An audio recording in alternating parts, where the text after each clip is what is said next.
अक्सर बुरे काम अंधेरे में किए जाते हैं, इसलिए लोग अंधेरे से डरते हैं। शायद यही सोचकर एक बदमाश रानी के सराय में जा घुसा था, लेकिन उसे अंदाजा नहीं था कि वो जिस रानी को लूटना चाहता है वो इंसान नहीं बल्कि एक वैम्पायर थी। उस बेचारे बदमाश के साथ भी वही हुआ जो एक शिकार के अपने शिकारी के सामने पहुंच जाने पर होता है।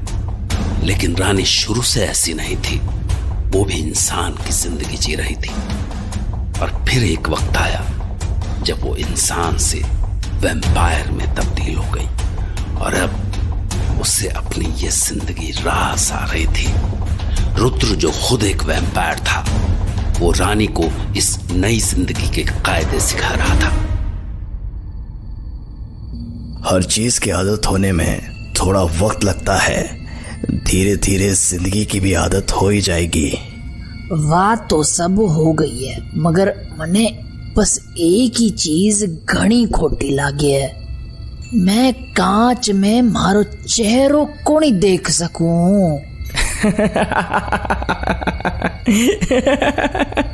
एक तो मने कांच में खुद का चेहरो देखियो, ये तो टेम हो गया और तड़े हंसी सूझ रही है। रानी सा, आपको चेहरा देखने की क्या जरूरत आ गई? हाँ, मैं तो इतनी बुढ़ी हो गई हूँ कि मने कांच देखने की जरूरत ही नहीं है। हाँ बेटा, तू भी उड़ा ले मारो मजाक। रानी साहब, मैं मजाक नहीं उड़ा रहा हूँ। थारा मजाक से मारे फर्क भी ना पड़े। मैं पहले भी रानी थी और आज भी रानी हूँ। ठीक है रानी साहब, आपसे कौन जीत सकता है? वैसे मैं देख रहा हूँ कि पिछले कुछ दिनों से इस इलाके में रौनक कुछ बढ़ गई है। रोज नए नए चेहरे दिखाई दे रहे हैं। तने पतो कुणिया, पास के गांव में आजकल कोई महफिल साज रही है। दिल्ली बम्बई से घना ही लोग आया हुआ है। दिल्ली बम्बई से? अरे हाँ रे, घना अंग्रेज भी है वठे। लागे है कोई उत्सव चल रहे हो है। अरे वाह, मुझे तो पता ही नहीं था। चलो अच्छा है।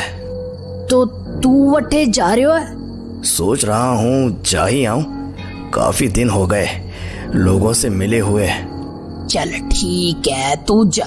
मैं अब तसल्ली से पिक्चर देखूं। रानी की सराय से निकलकर रुद्र थोड़ी देर में उस जगह पहुंच चुका था जहां काफी सारे देशी विदेशी मेहमानों का मजमा लगा हुआ था। वो लोग गीत संगीत का लुत्फ उठा रहे थे और जल्द ही रुद्र भी उन्हीं लोगों में शरीक हो चुका था। लेकिन ये बात केवल रुद्र जानता था कि वो यहाँ क्या करने आया है।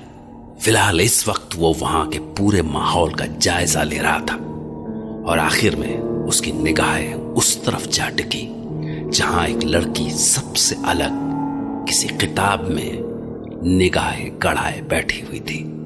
थोड़ी देर तक रुद्र उस लड़की को एकटक देखता रहा और आखिरकार वो वहां से उठा और लड़की की ओर बढ़ चला।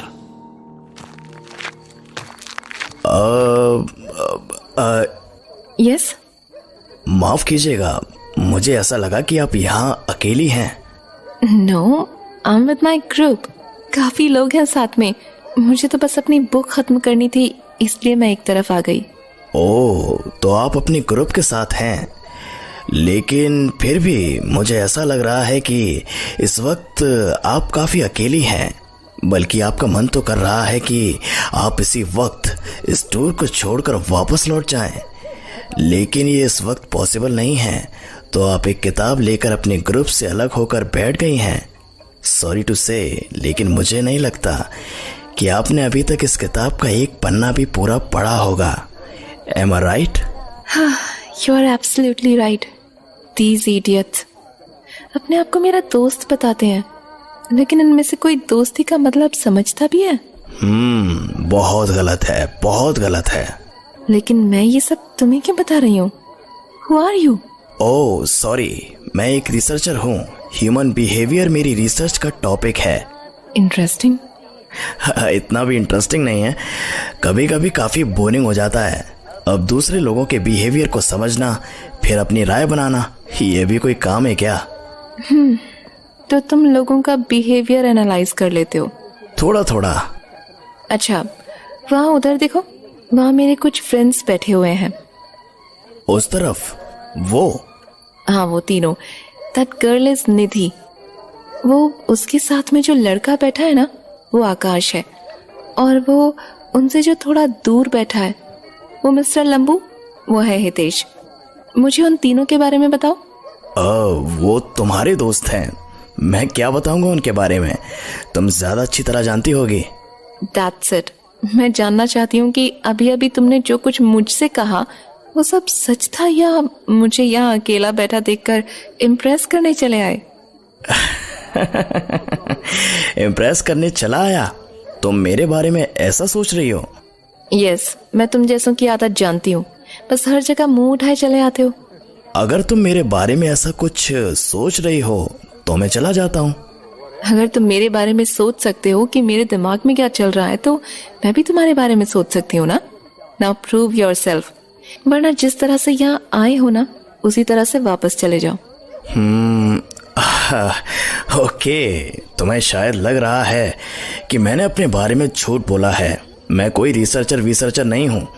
हाँ, मुझे यही लगता है। ओके, मैं ट्राई करता हूँ। वो जो तुम्हारी फ्रेंड है, क्या नाम बताया उसका? हाँ, निधि। वो अपने साथ में बैठे लड़के, उस लड़के का नाम क्या बताया? आकाश। हाँ, आकाश।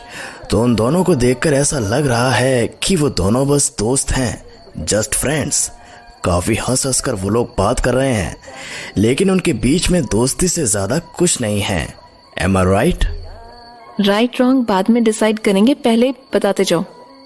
और वो उधर थोड़ा साइड में जो खड़ा है, क्या नाम बताया उसका? हाँ, मिस्टर लंबू। वो थोड़ा चुप खड़ा है, लेकिन पता नहीं क्यों जब मैं यहाँ आया था तो वो मुझे गौर से देख रहा था, और अभी भी वो बीच बीच में इधर ही देख रहा है। मुझे ऐसा लगता है कि उसके और तुम्हारे बीच में कुछ था, समझ रही हो? मतलब वो मेरी तरफ देख रहा है, तो इसका मतलब वो मेरा आशिक हो गया? हाँ, ऐसे तो जब मैं अपने घर से बाहर निकलती हूँ ना, तो पूरी कॉलोनी के लड़के मेरी तरफ देखने लग जाते हैं। तो क्या वो सारे लड़के मेरे आशिक हो गए? वाह, अजीब लॉजिक है तुम्हारा। हंस क्यों रहे हो? तुमने मुझे सही प्रूव कर दिया। तुम्हारी फ्रस्ट्रेशन ये साबित कर रही है कि वो मिस्टर लंबू कंफर्म तुम्हारा आशिक है। असल में जिस तरह से वो तुम्हारी तरफ देख रहा है ना, वो एक आशिक की निगाह ही है। अब नहीं, आशिक की नहीं, एक पुराने आशिक की, ex boyfriend. M I right? आगे बताओ। हाँ, तो वो मिस्टर लंबू तुम्हारा एक्स बॉयफ्रेंड, भूतपूर्व प्रेमी है। लेकिन कोई लड़की अपने एक्स बॉयफ्रेंड के साथ इस तरह से टूर पर तो नहीं आएगी। इसका मतलब उस मिस्टर लंबू और तुम्हारे बीच हाल ही में कुछ हुआ है। मगर क्या हुआ है? वो निधि जो है, मुझे ऐसा लग रहा है कि मिस्टर लंबू का निधि के साथ कुछ नया नया पकने लगा है। किसी तरह ये बात तुम्हें पता लग गई।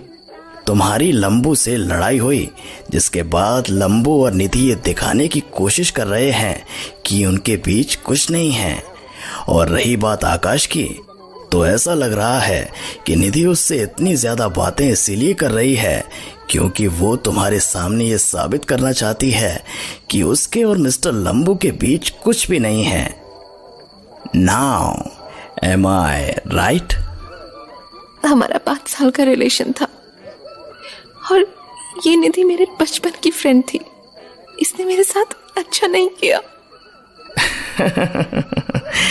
और तुम्हारे साथ अभी भी ये प्रॉब्लम है कि तुम उस लंबू को भुला नहीं पा रही हो, इसीलिए इस प्रोग्राम को छोड़कर यहाँ ये किताब लेकर बैठी हुई हो। अब बस करो। तो अब तुम्हें समझ आ गया होगा कि मैं सच बोल रहा था, ऐसे ही तुम्हें इम्प्रेस करने नहीं आया था, हाँ या नहीं? हाँ।